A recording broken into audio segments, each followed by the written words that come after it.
Good morning, everybody. Welcome back to another Breakfast Club ahead of double Game Week 27. Not quite as big as the last one, although given how last one went, it could be higher scoring. You never know, even with just two teams doubling.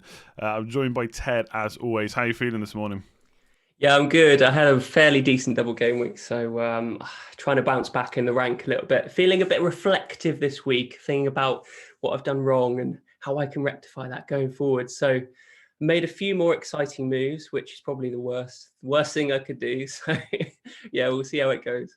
Yeah, it's going to be. We'll talk about our transfers in a second. It's an interesting week because when I look on like Twitter and on Fantasy Football Scout, there's like there seems to be just two camps: hits or rolling. It doesn't seem to be many like transfers in between this week because I don't know, we're just in that we're in that limbo period, aren't we? Where we know there's a blank coming. We want to be prepared for it, but not have too many players from it. But obviously, worrying about that or thinking about that does limit us slightly. So, yeah, there's a bit of a limbo period. I think I know I'm in that. I feel like I'm already set up for 29, but there's still no real moves that I want to make. But we will talk about them in just a second. Obviously, give the stream a like if you're enjoying it. Hit subscribe as well if you're new. And let's jump into our team. So, what did you score? I haven't got it up on the screen, but what did you score last week? Go on, if it was good. It wasn't insanely good. I was at 98 with a -4, so it was decent with a bench boost, and the bench boost did all right. I think it got like 20, 25 points, something like that. So I've definitely. Do you know what? Sorry, just to interrupt. We were just discussing before about how I wasn't going to mess the sound up, but do you know what I've messed up? I haven't got your team for this week on screen. So I've got, because you mentioned bench boost, and I thought, well, how's he got his bench boost active again then? Now I've got the right team. Go on, talk us through the bench boost. Sorry. did you have my bench boost team up? I From did last have it week? up without the score. Yeah, now I've got the team for 27 up. I'm a pro at this. I'm a pro. Yeah, no, it was decent. I'm happy. I had a green arrow for a first time in a while because last few weeks have been pretty bad. I feel like I've been trying to do too much. I've been trying to force it a little bit by taking a few hits and going after the fixtures when like the players didn't necessarily warrant the form and whatever. So I've just tried to force it a little bit. So I've taken a -4 again this week, which is again trying to force it. But I did have an injury issue. So I've gone Harvey Barnes and Jamie Vardy to Kevin De Bruyne and Mikel Antonio, captaining De Bruyne. I had the exact funds for that move, and I just feel I got so unlucky with the Leicester boys. Like they lured me in initially when Maddison and Barnes were firing. Even Vardy had a couple of returns in a row, and they looked really good, and they had a couple of good results. I think the first one was against Liverpool, and they lured me in. I bought in Maddison and Vardy, and then Maddison got injured, then Barnes got injured. And then Vardy looks terrible. So I've just rectified that situation, got them both out of there. They don't play in 29. So I thought I'd bring in Antonio, who does. And De Bruyne looks like a really good pick this week. Although we will discuss him. We will discuss him at length, I imagine. But yeah, it's a bit of a contentious point. Like, I think bringing him in for me is just basing it on how good a player in general he is. And he's got a double game week.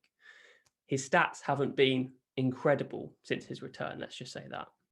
Yeah, I think I'll come on to forcing players out when I talk about my transfers because I'm very conscious of doing that. It was a bit like in the double. I did cross my mind to do like Wan-Bissaka to Luca Dean or Pereira or something like that, but I just felt like the Crystal Palace game felt like not nil, but a clean sheet, and then I was just kind of hoping on the Chelsea game, so that actually worked out well. So I know what you mean with that.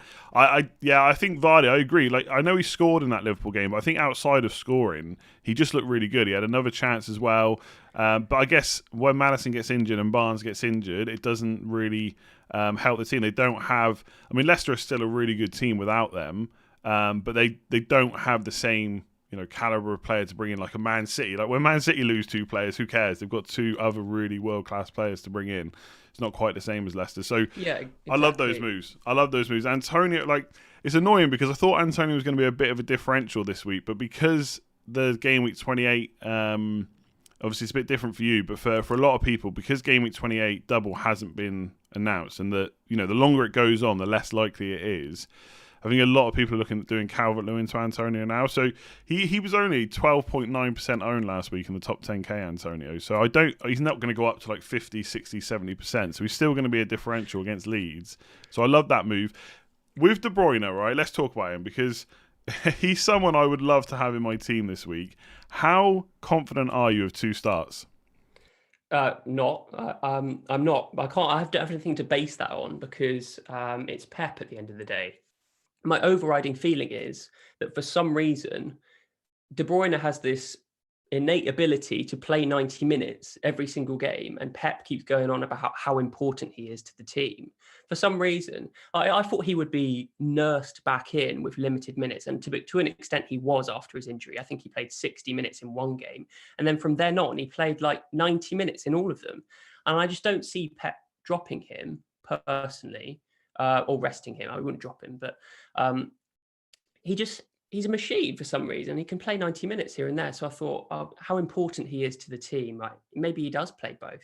Who knows? Oh, yeah, I really want to make this move. I really want to get him. I'm a bit. What I really wanted Pep to do was get questioned about it, and then because it's a bit different now because I know the league is more wrapped up than it was over Christmas. But over Christmas, when they had all those matches in quick succession, he said Kevin De Bruyne will play every game. He said that.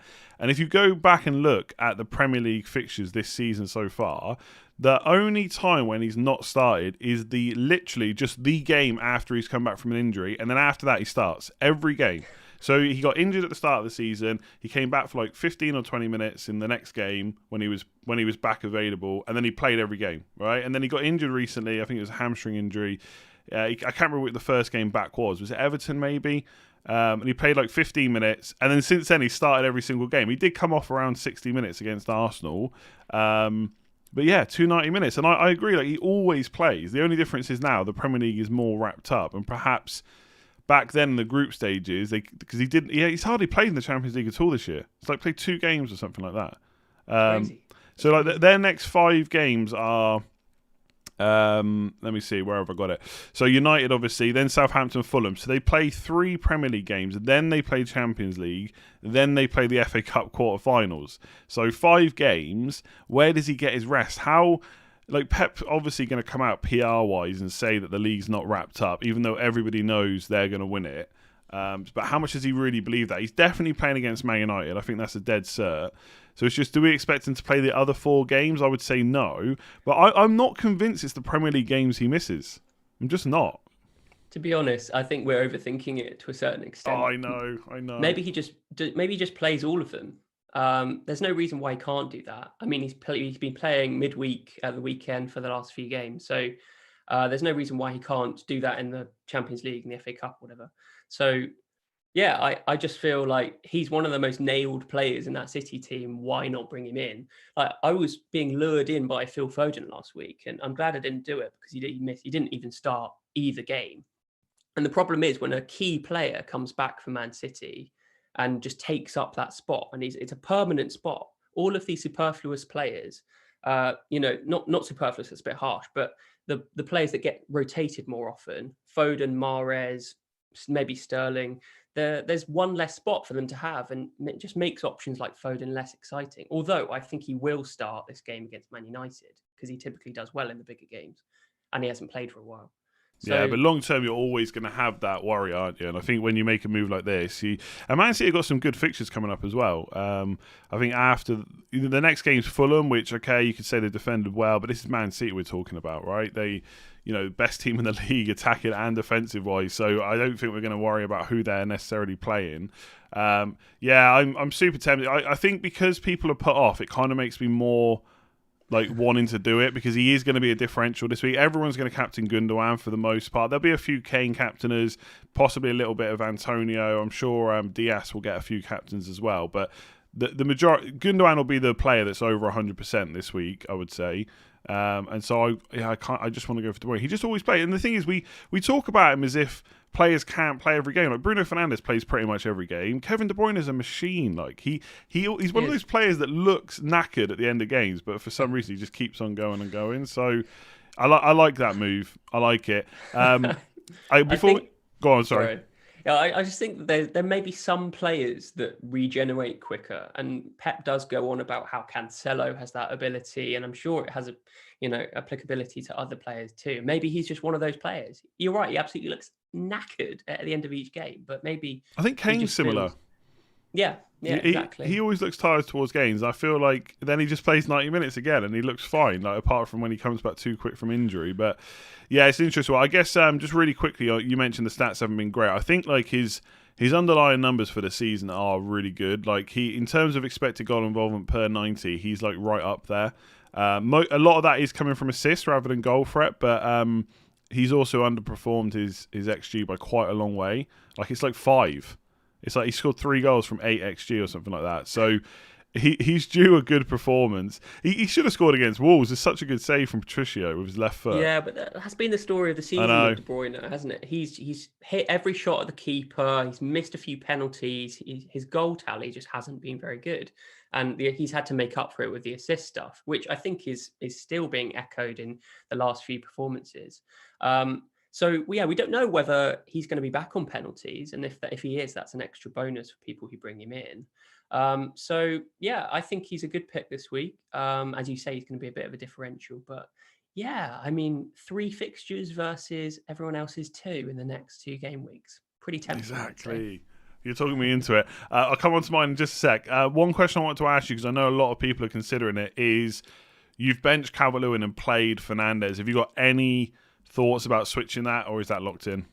No, I think Chelsea's defensive form has been so good recently. They're one of the best in the league, I think. They've even overtaken City in the last few weeks, statistically. So I just don't think Calvert-Lewin's going to get anything in that game. Famous last words, but I still think Fernandes. He may has maybe a little bit of a dip in statistical form, but he can get something against City. City have been conceding a couple of goals. They've shown a bit of weakness recently, so Fernandes can definitely get something in that game. I think he's got a bigger chance than Calvert-Lewin. They've been Um, conceding goals against heavyweights like Antonio, though, Man United. I just don't. We can't even score against Crystal Palace. Also, the other thing on Calvert-Lewin, which I don't. Yeah, there was a quote from Ancelotti which we put out on the Twitter account yesterday. Who said, "On the diamond formation, I changed the shape to give more opportunities to Gylfi and Richarlison. I sacrificed a little bit of the position of Dominic Calvert-Lewin, who played a little bit right centre to give Richarlison less work defensively. So that doesn't necessarily mean that Calvert-Lewin is now a really bad option, but it just goes to show that maybe Richarlison is getting a little bit of love there in the way they play. it changes the team dynamic, doesn't it? It changes Calvert-Lewin's role. And I think, when you're comparing it to other teams with one up top, like the Watkins, like the Antonio, it makes them more attractive options because Calvert-Lewin's going to be sharing more of the attacking duties with Richarlison. And we've seen that in the last couple of games. Richarlison's got the 2 goals instead. So maybe Calvert-Lewin's being the guy who comes short and Richarlison goes long, and Calvert-Lewin's job is to flick it on. So maybe his goal poaching days are over when they're playing in that diamond formation. Possibly, We'll yeah. see. We'll see. We probably need to see a few more games, don't we, before we start worrying about it too much. And I think in terms of for Everton, it's a nice little partnership. You've got 2 completely different players up front, cause teams problems. But we'll worry about that next week because a lot of people are going to bench him. I agree. I would play Fernandes over Calvert-Lewin as well. Just even the penalties would just swing it for me, I think. Otherwise, yeah, we might come back onto some other talking points with the team, but I think it's looking pretty good. Love those moves. We'll come on to my boring team. Of course, because I haven't changed your picture. I haven't changed my picture either. Let me bring it up. There we go. So I've not made any moves this week so far, and I'm not planning on. I think I can roll. Right? Let me talk about why I'm thinking of rolling first. So I don't think that game week 28 double is necessarily going to happen now. Obviously, like I said just a minute ago, it seems less likely, but it might happen soon. I want to start rolling transfers soon because I think after game week 29, 30 is okay. I think if you've got a good team for 29, you've probably got quite a good team for game week 30 as well. Like Villa have got a good fixture, Spurs have got a good fixture, Man City, etc.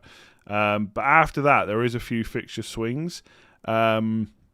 Even Martinez, long term, I don't know if I want him for the whole rest of the season because after Fulham at home in 30, it's Liverpool, Man City, Everton and Man United. They're 4 of the next 5 after that. And then even after that, it's Palace, Spurs and Chelsea. So the running's pretty difficult. They do obviously have that double to slot in somewhere. So if that was in game week 30, it would be ideal just to get it done and then maybe switch them out. I don't like making goalkeeper transfers, but potentially for that run of fixtures, I might make an exception. And there's other teams that are going to have good fixtures from 31 onwards. I don't necessarily own Chelsea, for example. So Rudiger, Mendy, goalkeeper. I don't want to mention the W guy name up front because I feel like we always talk about him and he never does anything. But I thought he looked good against Liverpool, to be fair. The W guy. Well, I don't want to mention. I feel like Werner now is. You mention him enough times, eventually he'll do something. You can say that it's like you throw enough mud and it sticks eventually with Werner. But I've got to be honest. One of the other reasons to roll is why in Gameweek 28, Kane's got Arsenal away. Could I do a Kane to Werner for Leeds and then back again for 29 move, or is that just too maverick? I don't know, but I'm thinking about it. But yeah, there's Maverick and there's Maverick. But Leeds, though, I just think Tuchel, I don't know, he's a smart guy. I think he's going to know exactly how to set up against Leeds, and I think Werner is going to be the key to that, just for his pace. Yeah, I mean, I think Chelsea are definitely benefiting from new manager bounce, and they're still in that sort of purple patch of getting excited by his strategies. They're gonna slump at some point, but maybe not to an extent that is a bad thing, but they have got good fixtures coming up. And what you said about like Martinez out, it's not a worst idea. Like I think Mendy in goal for Chelsea is definitely. Yeah, I just think from what we've seen so far, I don't know. I mean, never say never, obviously. And I think one of the things that getting Mendy in is I'll probably get Rudiger in at some point as well. So I would be doubling up. The way they've played, I don't think that's that bad. They're going to have top four to fight for pretty much the rest of the season anyway. So they're not going to just let up.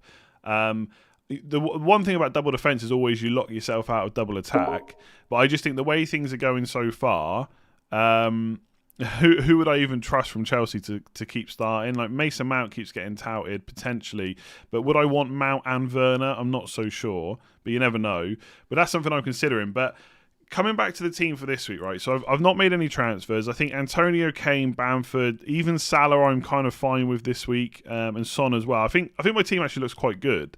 I'm actually quite confident, which I know everyone always thinks is a bad thing. We'll come on to Raphinha versus Fernandes in a sec. For me, De Bruyne is someone I'm tempted by, but as you can see, I've got 3 Man City, so I would have to get rid of one. And I don't think it would be Gundogan. So here's my plan. Before you say anything, here's my plan, potential plan. Stones and Fernandes, because Stones I just think is going to be in every other game with Laporte at this point. So Stones and Fernandes to De Bruyne and Rudiger. So I would have Rudiger in early. I know people will say, what about Gameweek 29? But I've already got 8 players and I've got 2 more transfers after this anyway. So I'm not overly worried about it, to be honest. What do you think about that? Stones and Fernandes. So I'm losing one. I'm not gaining any fixtures from doing that. I'm not gaining any fixtures, but I'm getting De Bruyne. But would I captain him? That's my quandary. Yeah, I mean, It's for a hit too. It's for a hit, by the way. Yeah, and it's a very similar move to mine in the fact that you have to find some money to upgrade to De Bruyne, but you are moving from one City player to another, which is a factor, of course. But if you really don't think that Stones is going to play every single game in the next few weeks, then maybe it is worth it. Again, it's just speculation, and it should be your gut feel that guides you. Last week I was going, right, I was planning ahead and I was like, right, Fernandes to De Bruyne, that would be my move if I didn't have any other fires to fight in my team. And it just something in the back of my mind was going, are you serious? Fernandes' stats really aren't very bad at all. Actually, they're probably the second best stats in the last 6 game weeks, regardless. And the number 1 is Raphinha, by the way. So we'll come to that in a minute. God. But yeah, I just think Fernandes maybe he's having a little slump, but he's such a good player, and you've got penalties, and it's Man United at the end of the day. He's going to come back. He's going to score at any point. Like we've seen it throughout the season. He's not just going to die away and not score any points for the rest of the season. I just think it's a bit of a risk. Although if you're doing it short term, the fixtures that he has, Man City away and West Ham, 2 very difficult fixtures and then a blank. So if you did it short term, it maybe won't hurt you too much. I mean, the thing for me is captaincy. Like, I will captain De Bruyne over the next kind of from now until game week 32. I would probably at least consider him for captain. We'll look at how much he gets rested and stuff. But potentially, obviously, this week I think I would captain him if I brought him in. Potentially in 28 against Fulham instead of Fernandes against West Ham potentially. Game week 31, he's got Leeds at home. So I'm thinking between now and 31 to captain De Bruyne 3 times, whereas I wouldn't probably captain Fernandes at all. Although if I keep him, he suddenly becomes a captain for West Ham. And I should say, I think like I was already thinking about this before the double. Like I kind of mentioned it early in the week. I think a lot of people are just basing this around the Crystal Palace game. Like if we talk about form, the guy's got 7 attacking returns in his last 6 games. Like he's I know 3 of them were against Southampton, but all he's done is blanked against Chelsea. Well, who doesn't at the moment? And blanked against Palace. Okay, that was a really bad game. But I just think the fixtures are just... I'm not going to captain him, I don't think, soon. Yeah, I think that's if that's justification for bringing in De Bruyne and you're going to captain him a few times, then it seems worth it. Like Fernandes, we mentioned the Crystal Palace game. Like I think the emotional disappointment of a player not doing anything really does sometimes cover the truth of the story. And he did have pretty decent stats. I think he had 4 chances created. He was second for crosses in that game. Like he was trying his best to get something created for his team. Nothing transpired, but it wasn't like a horrendous performance, even though the emotion of watching that game, which was a dire affair, wasn't really reflective of how he actually performed. So I think if you're going to get rid of Fernandes in the short term, it's probably not going to punish you. But at the same time, if you're going to keep him, I think it's perfectly justified. So yeah, it's an interesting mood. Yeah, I just think long term, Rudiger's definitely going to start and Stones isn't. I think we don't need to get into this too much, but I just think that Man City's essential status in our team just diminishes now because they don't have all these double game weeks. So they're still a really good team, right? So I'm not saying we should like think how the hell can we get rid of all our Man City players? Absolutely not. But the main... You mean Man United, right? No, I'm talking about Man City. Because, hang on, hear me out. Because I just saying, in the last few weeks, from like game week 18 till now, they've been so essential. Not just because they're great, right? I fully get that. But when we all... Hang on a sec. I had to cough. When we all brought them in, like Stones was playing, Laporte was out of favour, so he was playing every single game. Now he's not. They had a blank game week followed by a double, followed by 2 more doubles, or 3 more doubles, was it? 24, 26 and 27, yeah. So I think 3 more doubles. And now with Champions League and stuff, we're a little bit more worried about rotation, especially with Stones and players like that. I think Gundogan's still great value. I'm not talking about getting rid of him, by the way. I'm still going to have 3. I'm just saying I can probably make a little bit more of a move for some. I just think John Stones is just... his essential status has disappeared for me, basically. Is what I'm trying to say in a long way. Yeah, I can kind of see your logic there. I just...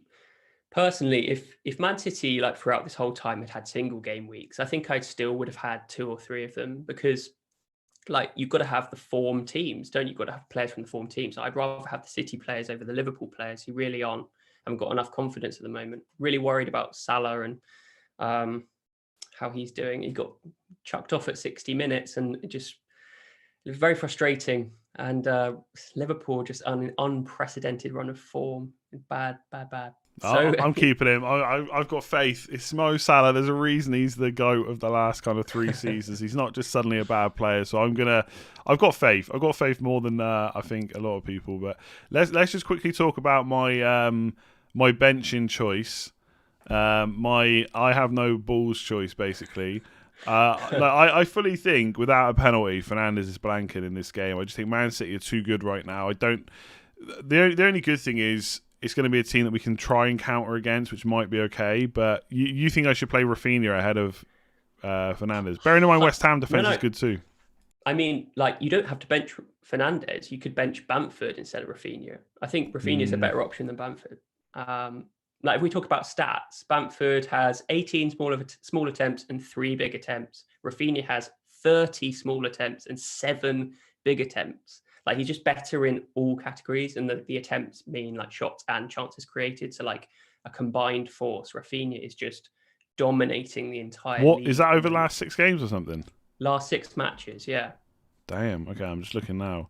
Raphinha expected goal of 4.09. Where's Bamford? I can't even see him. See him on the list.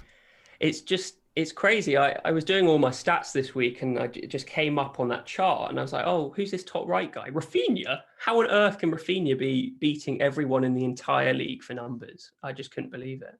Yeah, expected goals, non-penalty. In fact, Raphinha's slightly ahead, and he's created 20 chances as well. Yeah, possibly. I mean, what do you think about? Maybe I do that. But what do you think about benching Fernandes for both of them? I think it's, I think it's like a problem waiting to happen. I think you're tempting fate too much because Fernandes can easily get something in that match. And how bad would you feel, especially with that? I dare to say it, the effective ownership again. Like if he somehow gets double digits against Man City, how bad would you feel about? He's not him? getting double digits. He's just not. He's just not. Go on. We said the same thing about Antonio last week. I was going, what, he's going to punish Sellers. I know. And we're going, oh, we won't punish against Man City. We didn't punish. He scored, but still, like we're going to get him back in now because he hasn't really done anything wrong, Antonio. But yeah, I'm digressing. Fernandes, like he has definitely the potential to get something in that game. I just wouldn't bench such a key player in that game. I think you'd regret it. I would definitely play Raphinha ahead of Bamford. Interesting. Okay, I'll think about that. Yeah, I'll keep panicking right up until the deadline with this Fernandes to De Bruyne move.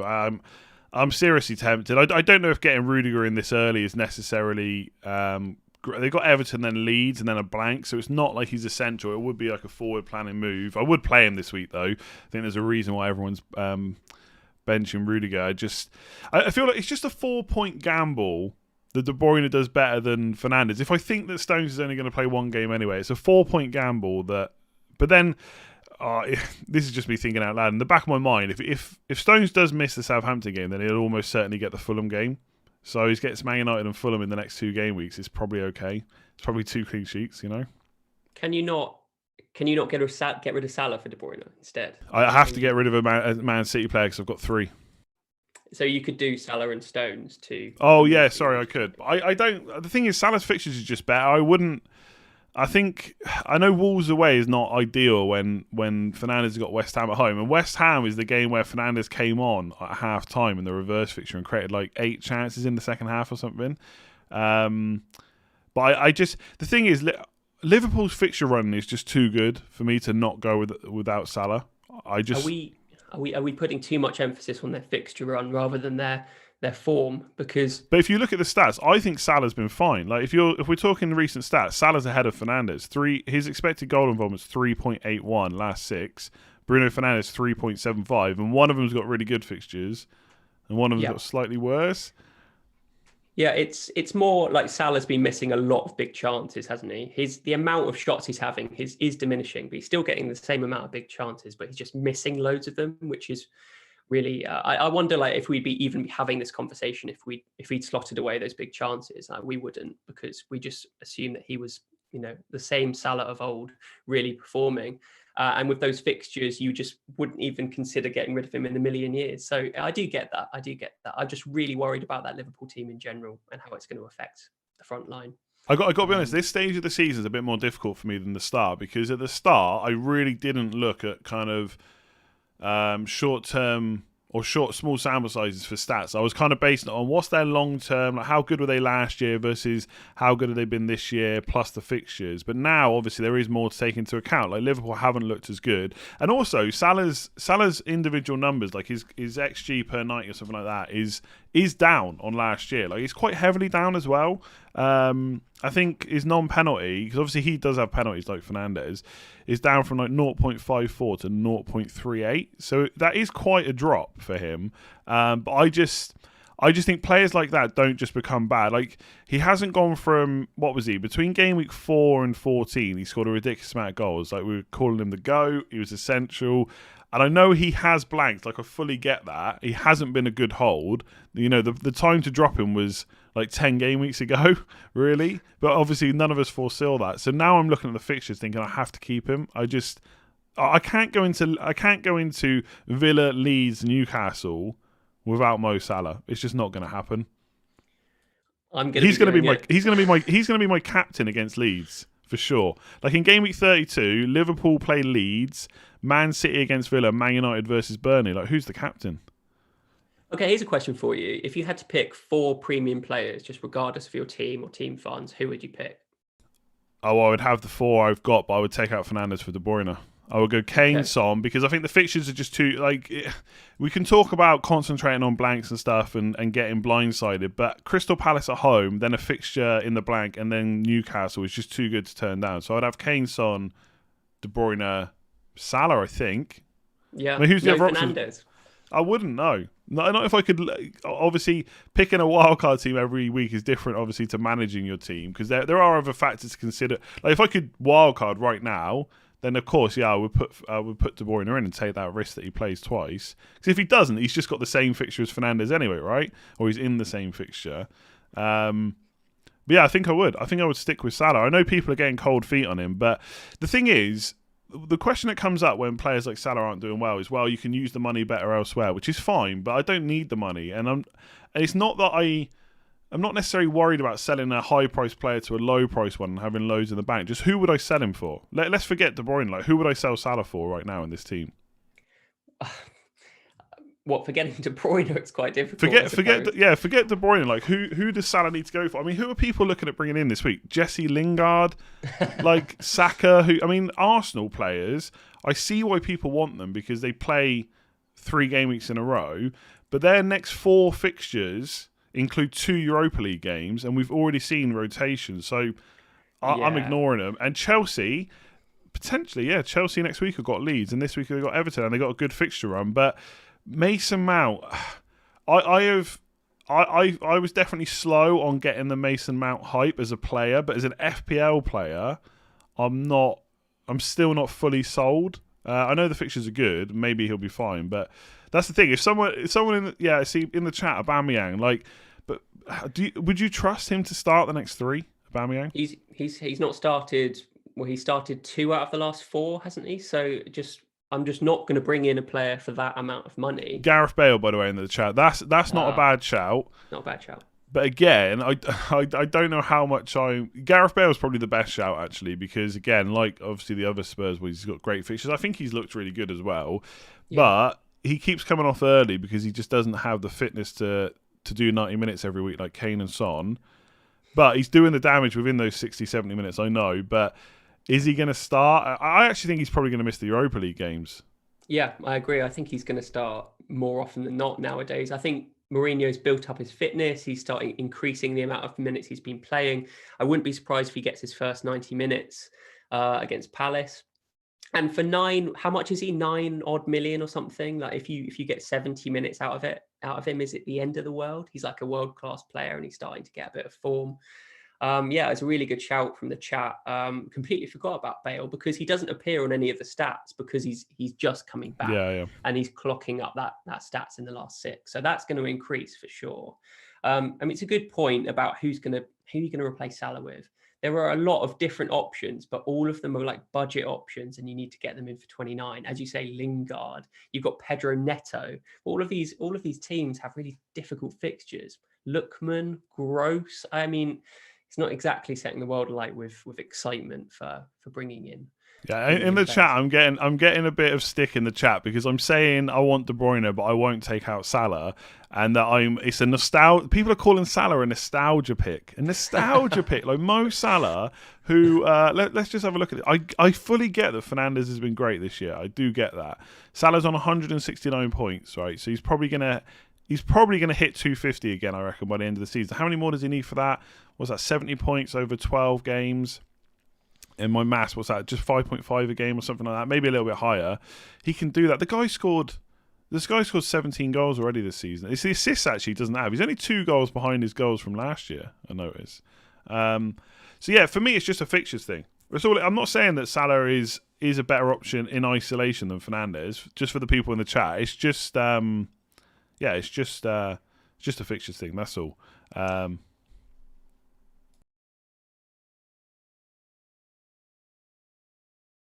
And if you have to choose between them and you have both of them in your team, then you're obviously just going to go with the one with the better fixtures.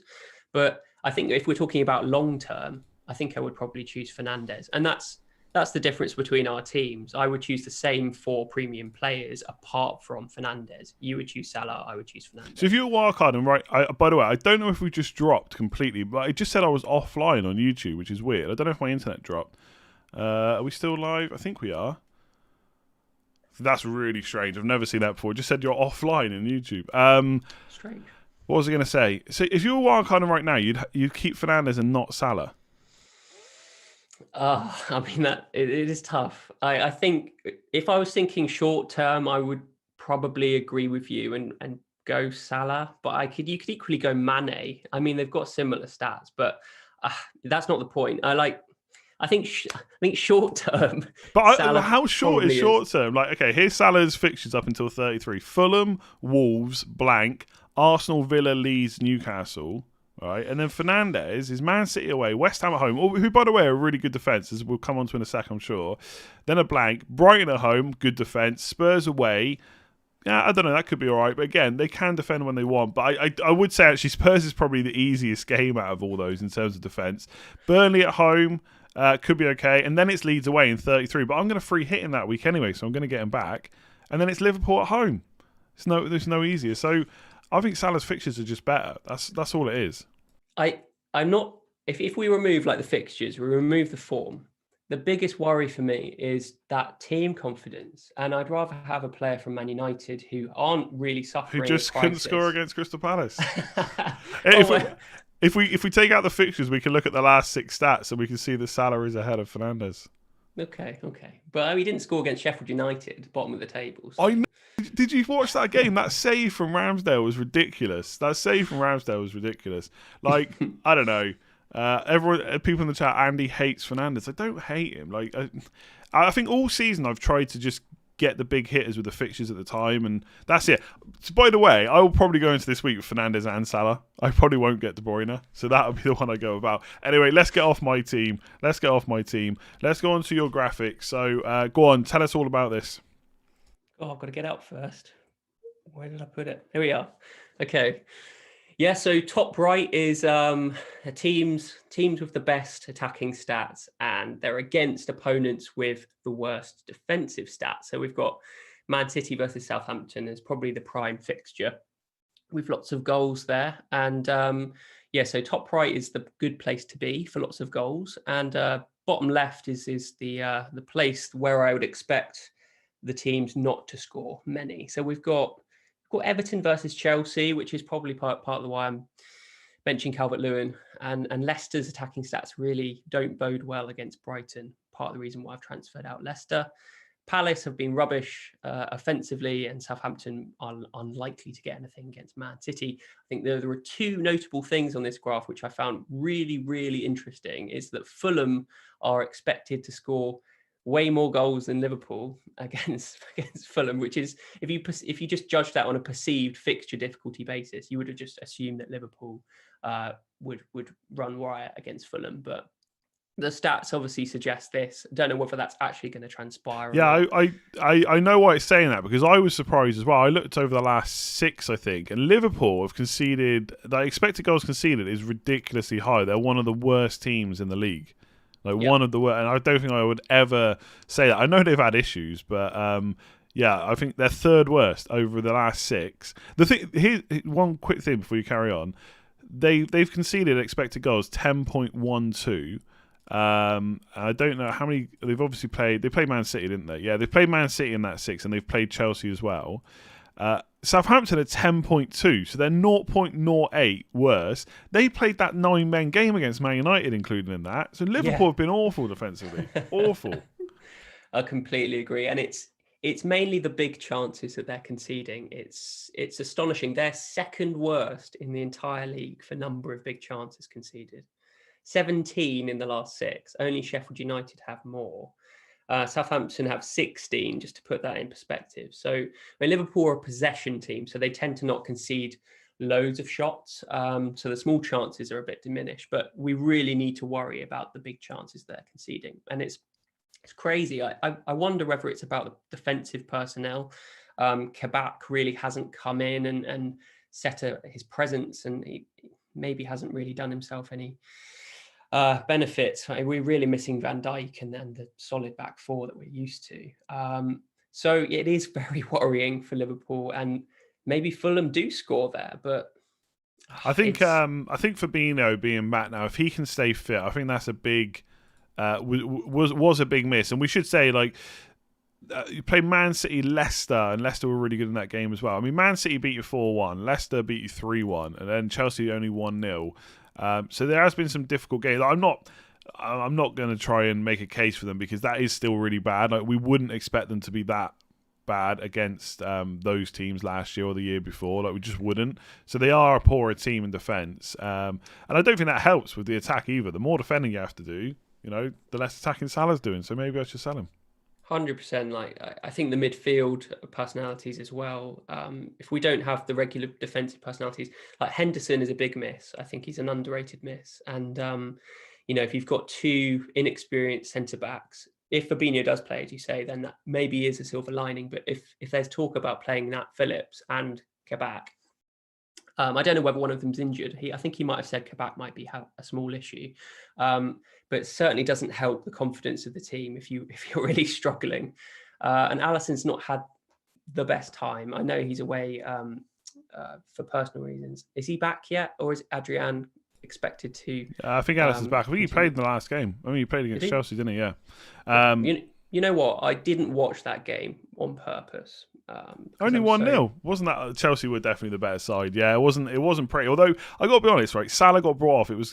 I know it's because of tracking back, right? I've seen the quote from Klopp, but I thought Salah was the only one in the attack that actually looked like doing something. Honestly, Mane and Firmino were awful. So it was a weird decision. But look, we talked about Liverpool a lot. We won't go into it because we don't really have time. But one thing we haven't mentioned is Jota's back, which might help. Right, so we'll see how that goes this week, but it's probably going to provide a little bit of rotation. But also, I think we're going to see the front four deployed a bit because they need it. Right? Yeah, 100%. Obviously, there's concerns about whether he's still fully fit, and he might just be used as an impact sub for the next few. So, I mean, Harvey Barnes replacements. If you're confident, if you're willing to take a risk, then Jota could be a great shout. I briefly looked at Fernandes to Jota last night. I won't lie, briefly. Really quickly, that top right-hand corner, Man City versus Southampton, that's exactly why I want De Bruyne in. Just the gamble that he plays that game just looks really good. And Leicester versus Brighton. Or is that Brighton? Is that Brighton's fixture? No, it's Leicester's fixture, isn't it?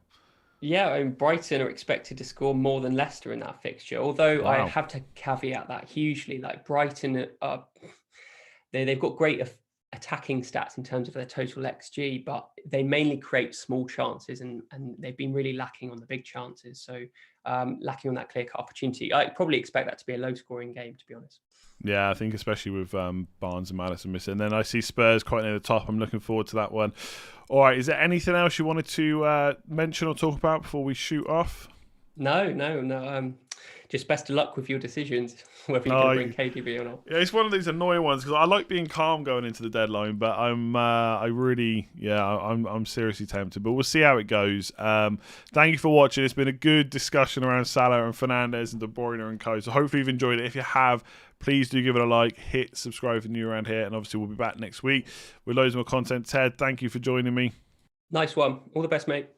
Thanks very much, everyone. Apologies for that slight drop earlier. I don't know what happened, but it seems fine now, so it was really weird. I've never seen that before, but there we go. Thanks for watching. Hit that like button, hit subscribe, and we'll see you soon.